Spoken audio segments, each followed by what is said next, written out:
Hello student, good morning. मैं गोकुल आज आपके लिए इस वीडियो में लेके आया हूँ क्लास जिसमें हम कंबाइंड रूप से 9th और 10th जो क्लासें हैं उनमें जो बेसिक तौर पे जो चैप्टर दिया जाता है 9th में, अगर यदि आप उसको अच्छे से पढ़ते हो तो जो 10th में जो आवर्त सारणी से रिलेटेड चैप्टर दे रखा है उसमें भी उसके कुछ पार्ट्स दे रखे हैं। तो इसमें हम इस जो चैप्टर है जिसका नाम है परमाणु संरचना एटॉमिक स्ट्रक्चर, ठीक है, उसके हम कंबाइंड रूप से चलने वाले हैं जिसमें 9th का सिलेबस भी कवर होगा और 10th का सिलेबस है वो भी क्या हो जाएगा, कवर हो जाएगा। और बाकी कुछ पॉइंट्स है तो उनकी मैं अलग से वीडियो है वो अपलोड करने वाले हैं, कर दूंगा, ठीक है। ये हमारा जो टॉपिक है उसका नाम है परमाणु की जो संरचना होती है वो कैसी होती है। तो ये इस टॉपिक के अंदर हम जो पढ़ने वाले हैं वो पढ़ेंगे परमाणु की संरचना। अब इस टॉपिक के अंदर जो हम पढ़ेंगे वो सबसे पहले पढ़ेंगे कि जो परमाणु है, ठीक है, उसके बारे में किसने बताया था, परमाणु के अंदर कौन कौन से अपरमाणु कण उपस्थित होते हैं वो हम पढ़ने वाले हैं। उसके बाद में हम इसके अंदर पढ़ेंगे कि जो परमाणु है तो परमाणु की संरचना के संबंधित जो मॉडल है जिसमें हम जे थॉमसन का परमाणु मॉडल है उसके बारे में हम अच्छे से पढ़ने वाले हैं। सेकंड हम पढ़ेंगे रदरफोर्ड का परमाणु मॉडल, नील्स बोहर का परमाणु मॉडल। ये सब पढ़ने के उपरांत हम जो इसके अंदर पढ़ने वाले हैं जो बेसिक है हर क्लासों में जो काम आता है, आगे आप सीनियर में भी जाओगे, साइंस में आप जो केमिस्ट्री का पोर्शन होगा उसमें भी ये पॉइंट है वो प्रमुख रूप से काम आता है, जिसमें हम पढ़ेंगे जो परमाणु के कोश हैं उन कोशों में इलेक्ट्रॉन का वितरण वो किस प्रकार होता है, उनका सूत्र क्या होता है उसके बारे में हम देखने वाले हैं। और आज की इस वीडियो में हम पढ़ने वाले हैं इलेक्ट्रॉनिक विन्यास, इलेक्ट्रॉन कॉन्फ़िगरेशन। तो इलेक्ट्रॉनिक विन्यास, तो अब इलेक्ट्रॉनिक विन्यास क्या होता है तो इसकी परिभाषा क्या होती है वो सब हम इसमें पढ़ने वाले हैं। तो हम क्या इसकी परिभाषा लिख सकते हैं, किसी परमाणु, कोई भी परमाणु है चाहे वो किसी भी धातु या तत्व का परमाणु हो, उसमें इलेक्ट्रॉन का वितरण, किसी परमाणु में इलेक्ट्रॉन का वितरण, इलेक्ट्रॉन को भरना क्या कहलाता है, इलेक्ट्रॉनिक विन्यास कहलाता है, इलेक्ट्रॉनिक कॉन्फ़िगरेशन, इलेक्ट्रॉनिक विन्यास कहलाता है। इलेक्ट्रॉन है वो किस प्रकार भरे जाते हैं वो सब क्या कहलाता है, इलेक्ट्रॉनिक विन्यास है वो कहलाता है। तो ये आपको इसमें मुख्य रूप से ध्यान में रखना है, ठीक है। अब जो कोई भी तत्व है, तत्वों का इलेक्ट्रॉनिक विन्यास सामान्यतः दो विधियों से प्राप्त करते हैं, दो विधियों से ज्ञात करते हैं या प्राप्त करते हैं। इलेक्ट्रॉनिक विन्यास सामान्यतः दो विधियों से ज्ञात किया जाता है। तो वो विधियां कौन सी है, सबसे पहले है बोर-बेरी का सिद्धांत,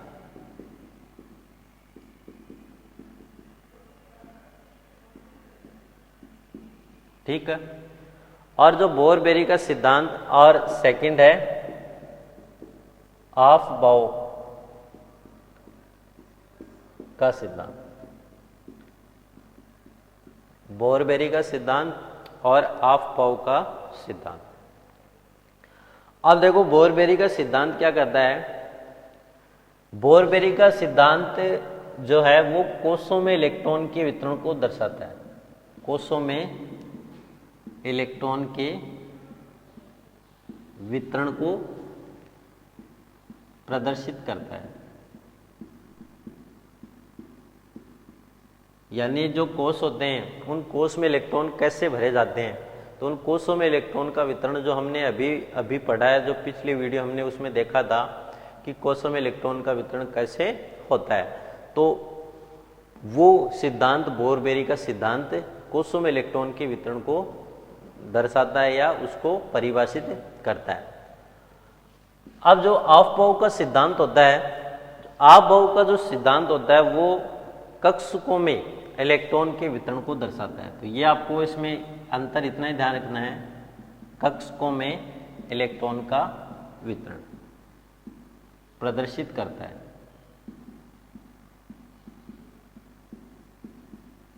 किसमें? कक्षकों में। ऑर्बिटल जो होते हैं उनमें इलेक्ट्रॉन जो है वो कैसे प्रदर्शित करता है, कैसे दर्शाता है, तो वो ये सिद्धांत है अफबाऊ का। और कोषों में जो हमने अभी देखा था कुछ प्रीवियस वीडियो में 2n², तो के कोष में अधिकतम इलेक्ट्रॉन कितने हो सकते हैं? 2, L में 8, उसके बाद में M में 18, फिर N में 32, तो वो देखे थे। और उसके बाद में कक्षकों में इलेक्ट्रॉन का वितरण, तो अभी हमने उसी में जाना था जो बोर-बेरी का सिद्धांत पढ़ा था, S, P, D व F। तो 2, 6, 10 और 14। तो ये इलेक्ट्रॉन कैसे भरे जाते हैं, तो इनके बारे में यानी कक्षों में इलेक्ट्रॉन का वितरण अफबाऊ के सिद्धांत के अनुसार जो है वो किया जाता है। उसके बाद में इसमें आपको ये ध्यान रखना है कि जो अफबाऊ का सिद्धांत है वो कहता क्या है, अफबाऊ का सिद्धांत प्रदर्शित क्या करता है, ये क्या दर्शाता है? तो ये दर्शाता है कि इलेक्ट्रॉन कम ऊर्जा वाले कक्षक से, इसमें ध्यान रखना, इलेक्ट्रॉन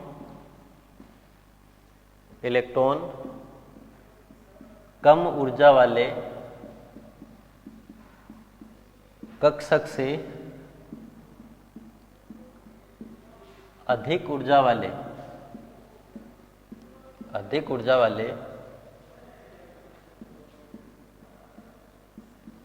कक्षक में भरे जाते हैं। कम ऊर्जा वाले कक्षक से अधिक ऊर्जा वाले कक्षक में भरे जाते हैं। क्या भरे जाते हैं? इलेक्ट्रॉन कम ऊर्जा वाले कक्षक में, यानी जब हम परमाणु के जो कक्षक होते हैं उनमें इलेक्ट्रॉन को भरते हैं, तो सबसे पहले जो इलेक्ट्रॉन है वो कम ऊर्जा वाला जो कक्षक होता है उसके अंदर भरते हैं। उसके बाद में जो इलेक्ट्रॉन है वो अधिक ऊर्जा वाले कक्षक में भरे जाते हैं। अब जब हम इलेक्ट्रॉनिक विन्यास करेंगे तो हमें ये जो नियम है वो देखने को मिलेगा कि भाई हम इलेक्ट्रॉन ऐसे क्यों भर रहे हैं। तो वहाँ पे हमें सिर्फ यही ध्यान रखना है कि जो अफबाऊ का सिद्धांत है उसके अनुसार हम जो कक्षक होते हैं उनमें इलेक्ट्रॉन है उसको भरते रहते हैं। अब ये आपको इसमें मुख्य ध्यान रखना है कि इलेक्ट्रॉन है वो सबसे पहले कम ऊर्जा वाले कक्षक में, उसके बाद में अधिक ऊर्जा वाले कक्षक में भरे जाते हैं। अब आगे देखना, इसमें जो इलेक्ट्रॉनिक विन्यास जब हम करते हैं तो उनके लिए कुछ आरेख हम बनाते हैं। उस आरेख के आधार पे हम जो इलेक्ट्रॉन है उसको आसानी से भर सकते हैं। और जो नियम हम पढ़ेंगे अब, वो जो अफबाऊ है उस नियम के अनुसार इलेक्ट्रॉन है वो कैसे भरे जाते हैं वो सब हम देखने वाले हैं। तो उसके लिए आपको देखो मुख्य कुछ 2-3 बातें हैं वो आपको ध्यान रखनी है। जैसे सबसे पहले हमें एक ये इस प्रकार से ग्राफ मान लो, ग्राफ को आपको जो आपका पेज होता है इस प्रकार, उसके अंदर आपको इस प्रकार से बना लेना है। जो कॉपी होती है उस कॉपी के अंदर आपको इसको ऐसे बनाना है। ये जैसे मान लो पहली लाइन है उसमें इसको दर्शा दिया, सेकंड है, फिर थर्ड है, फिर फोर्थ है, ठीक है, वो आपको इसमें दर्शाने हैं। तो वो कैसे, तो वो अब देखेंगे। सबसे पहले 1s, उसके बाद में 2s, 2p, 3s, 3p, 3d, 4s, 4p, 4d, 4f, 5s, 5p, 5d, 5s, 6s, 6p, 6d, 6f, उसके बाद में 7s, 7p, 7d, 7f। तो इस प्रकार आप आगे तक लिख सकते हो। अब हमें देखो इसमें जो हमने देखा था कि इलेक्ट्रॉन जो है वो कम ऊर्जा वाले जो कक्षक होते हैं उससे अधिक ऊर्जा वाले कक्षक में भरे जाते हैं। तो उसके बाद में हमें देखो एक चीज़ जो है वो ध्यान रखनी है, आपको इसमें ऐसे दर्शा देना है, इस प्रकार एरो, और ये आपको मुख्य रूप से आपको ये ध्यान रखना है, जैसा मैं आपको इधर दर्शा रहा हूँ सेम वही तरीका आपको अपनाते हुए चलना है।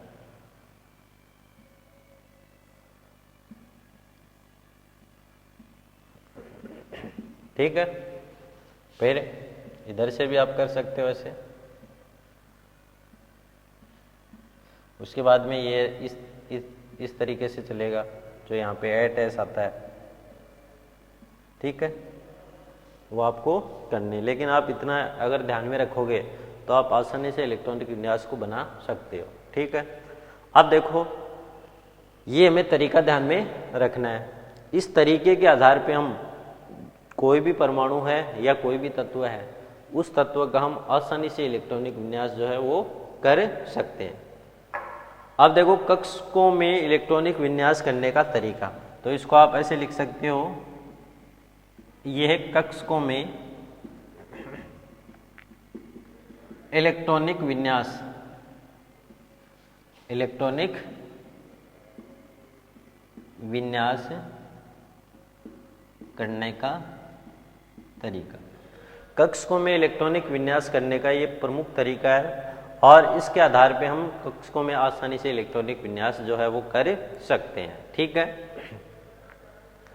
अब देखो इसमें जो आपको क्रम है, इस क्रम के आधार पे इलेक्ट्रॉनिक विन्यास करना है। तो मैं यहाँ पे लिख रहा हूं, इसको साथ साथ मिटाता चलूंगा। इधर से चलो, इधर से लिख देता हूं, कक्षकों में इलेक्ट्रॉन भरने का क्रम, भरने का क्रम, कक्षकों में इलेक्ट्रॉन है वो कैसे भरे जाते हैं, उनका क्या क्रम होता है, वो अब हम देखेंगे। ठीक है, अब देखना इसमें सबसे पहले जो इलेक्ट्रॉन है वो 1s में भरे जाएंगे। ठीक, सेकेंड 2s, फिर देखो ये कंप्लीट है, उसके बाद में शुरू हो रही है 2p से, फिर 3s। ठीक है, ये कंप्लीट हो गई, उसके बाद में 3p, उसके बाद में 4s, 4s के बाद में 3d, 3d के बाद में 4p, 4p के बाद में 5s, 5s के बाद में 4d, 4d के बाद में 5p, उसके बाद में 6s, उसके बाद में चलो नीचे लिख लेता हूँ, 6s के बाद में 4f, 4f के बाद में 5d, 5d के बाद में 6p और फिर 7s। तो इस प्रकार ये जो तरीका है वो रहने वाला है। तो इलेक्ट्रॉन बनने का क्रम हमने वहाँ पे लिख दिया है। अब हम कुछ परमाणु लेंगे या कुछ तत्व लेंगे, उन तत्वों के परमाणु क्रमांक हमें यदि ध्यान में है तो हम उनका इलेक्ट्रॉनिक विन्यास, ये जो तरीका अभी बताया उस तरीके के आधार पे हम इलेक्ट्रॉनिक विन्यास को आसानी से प्रदर्शित कर सकते हैं या आसानी से इलेक्ट्रॉनिक विन्यास उसको कर सकते हैं। तो ये तरीका हमें देखते हुए चलना है। देखना इसमें आगे, अब जैसे हमने ये सब कुछ लिख दिया यहाँ पे 1s, यही तरीका है और ये तरीका आपको अच्छे से पढ़ लेना है, अच्छे से ध्यान में रख लेना है, कोई दिक्कत नहीं है। 1 k cos L, उसके बाद में M 3D, उसके बाद में 4s 4p 4d 4f, फिर अगला 5p 5d 5f। तो ये अगर तरीका ध्यान में हो और इसको इस प्रकार से जो मैंने क्रॉस रूप में लिखा है, तिरछा लिखा है, तो आपको भी ऐसा प्रदर्शित कर लेना है और इसके आधार पे एक क्रम जो है वो लिख लेना है। और मैंने ये भी बताया था कि जो S कक्षक होता है उसमें अधिकतम इलेक्ट्रॉन कितने भरे जाते हैं, 2 इलेक्ट्रॉन। P में अधिकतम इलेक्ट्रॉन 6 भरे जाते हैं, D में अधिकतम इलेक्ट्रॉन 10 भरे जाते हैं और F में अधिकतम इलेक्ट्रॉन कितने भरे जाते हैं, 14 भरे जाते हैं। अब हम कुछ तत्व लेंगे और उस तत्व के आधार पे उनका इलेक्ट्रॉनिक विन्यास है वो करने वाले हैं। तो देखना इसको ध्यान से, अभी इसको मिटा के कुछ तत्व लेते हैं और ये आपको ये क्रम है वो भी ध्यान में रखना है। जो कक्षक में कितने इलेक्ट्रॉन आते हैं वो यदि ध्यान में है तो हम आसानी से इलेक्ट्रॉनिक विन्यास कर सकते हैं। जैसे मान लो मैं यहाँ पे लिखता हूँ जैसे सोडियम Na, और आवर्त सारणी जो होती है तो आवर्त सारणी में जो सोडियम का परमाणु क्रमांक कितना होता है, 11 होता है। अब हमें 11 इलेक्ट्रॉन को बनना है तो यही क्रम आपको ध्यान में रख लेना, इधर उधर से कुछ याद करने की जरूरत नहीं है। अगर इसमें कंफ्यूज हो तो वो बना के एक क्रम लिख लो और क्रम लिख के आप इसमें इलेक्ट्रॉन भर सकते हो। तो मैंने जैसे लिख दिया 1s 2s 2p 3s 3p, उसके बाद में 4s 3d 4p, इस प्रकार आप इसको आगे लिखते चले जाओ। अब देखना आगे S में अधिकतम इलेक्ट्रॉन कितने आते हैं, अभी इधर लिखा था S में 2, P में 6, D में 10 और F में 14। S में कितने आते हैं 2, फिर से S आ गया, कितना आएगा 2, उसके बाद में फिर से आ गया P, तो P में कितना आता है 6।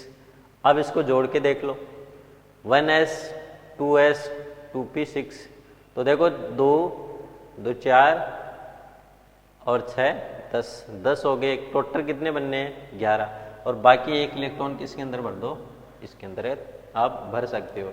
अब ये क्या हो गया, इससे सोडियम का इलेक्ट्रॉनिक विन्यास है वो हमें प्राप्त हो गया। इसी प्रकार जैसे मान लो और भी कोई परमाणु उसका भी आप कर सकते हो। जैसे हमने मैग्नीशियम का करोगे तो मैग्नीशियम का कितना होता है 12 होता है, ये Mg, और इसका क्या होता है 12, तो दो इलेक्ट्रॉन वो कहाँ पे आ जाएंगे, यहाँ पे आ जाएंगे। फिर जैसे मान लो मैंने किया क्लोरीन का परमाणु क्रमांक होता है 17, तो 17 जब क्लोरीन का परमाणु क्रमांक होगा तो देखना इसको ध्यान से 1s 2s2 1s2 2s2 2p6 3s2। अब 3s2 के बाद देखो क्या आया 3p। अब गिन लो इसको, कितना हो गया 6 4 10 2 12। अब हमें टोटल कितने हैं 17 बनने हैं, तो कितने और आने चाहिए 5, तो 5 किस में आएंगे इसके अंतर्गत। ठीक है, तो ये इलेक्ट्रॉनिक विन्यास किसका हो गया, क्लोरीन का इलेक्ट्रॉनिक विन्यास जो है वो हो गया। अब जैसे एक करते हैं जिंक का कितना होता है 30 होता है, परमाणु क्रमांक जिंक का कितना होगा 23 होगा। अब देखना जिंक का इलेक्ट्रॉनिक विन्यास है वो कैसे किया जाता है। वही क्रम 1s 2s 2p 3s 3p 4s ये 3d, ये इलेक्ट्रॉन भरने का क्रम है। तो 1s में कितने इलेक्ट्रॉन आते हैं 2, 2s में 2, 2p में 6, फिर से s आ गया 2, फिर से p आ गया 2, उसके बाद में s, उसमें भी कितने आते हैं 2, तो p में 6 और फिर 3d। अब इसको टोटल करके देख लो, ये कितना हो गया 6 और 4 10, ये 6 और 4 10 20 हो गए। हमें कितने बनने 30, तो डी में कितना आता है देखो 10, तो इसमें कितने बढ़ दो 10। तो ये अब किसका इलेक्ट्रॉनिक विन्यास हो गया जिंक का। जिंक जो तत्व है उसका इलेक्ट्रॉनिक विन्यास हमने लिख दिया। फिर जैसे मान लो एक दो इलेक्ट्रॉनिक विन्यास और लिखते हैं और उसके आधार पे उसको समझते हैं। ठीक है, फिर जैसे मैंने सल्फर का लिखा, सल्फर गंधक S, परमाणु क्रमांक होता है 16। चलो इसको करके बताओ कैसे करोगे। तो यही इलेक्ट्रॉन भरने का जो क्रम है वो लिख लो यहाँ पे 1s 2s 2p 3s 3p लिख दिया। अब देखना 16 इलेक्ट्रॉन हमें बनने हैं। s में कितने आते हैं 2, फिर से s में 2, p में p कक्षक होता है उसमें इलेक्ट्रॉन कितने आते हैं 6, s में कितने आते हैं 2। अब देखो इसमें 4 और 10 2 12 टोटल कितने बनने हैं 16, तो बच गए कितने 4, तो 4 इलेक्ट्रॉन किसके अंदर भर दो आप p के अंदर भर दो। तो p के अंदर भरते ही ये अब क्या हो गया किसका इलेक्ट्रॉनिक विन्यास हो गया सल्फर जो है उसका हम इलेक्ट्रॉनिक विन्यास जो है वो आसानी से कर सकते हैं। इस प्रकार प्रकृति में वर्तमान तक लगभग 118 तत्व जो है वो ज्ञात हो चुके हैं। अब उन सब तत्वों का इलेक्ट्रॉनिक विन्यास जो मैंने यहाँ पे तरीका बताया, इस तरीके को फॉलो करते हुए आप आसानी से प्रत्येक जो तत्व है उसका इलेक्ट्रॉनिक विन्यास है वो कर सकते हो। तरीका यही रहने वाला है। बेसिक आपको ये ध्यान रखना है कि जो इलेक्ट्रॉन भरने का क्रम होता है वो क्या होता है। तो अभी हमने एक आरेख बनाया तो उसके द्वारा क्रम को लिखा था और फिर उस क्रम को लिखे और आपको ये ध्यान रखना है एस कक्षक में इलेक्ट्रॉन कितने आते हैं, पी में कितने आते हैं, डी में कितने आते हैं और एफ में कितने आते हैं। उसके आधार पे हम जो इलेक्ट्रॉनिक विन्यास है उसको आसानी से कर सकते हैं। ठीक है, अब चलो एक और उदाहरण लेते हैं। जैसे मान लो मैंने परमाणु क्रमांक 40 का ले लिया। ठीक है, 40 है 50 है कितना भी आप मान लो, कितना भी आप ले सकते हो। जैसे आपसे बोल दे कि भाई परमाणु क्रमांक 40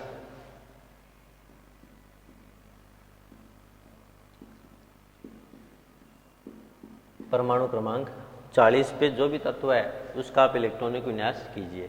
तो हमें परमाणु क्रमांक का मान दे रखा, हम आसानी से इलेक्ट्रॉनिक विन्यास है वो कर सकते हैं।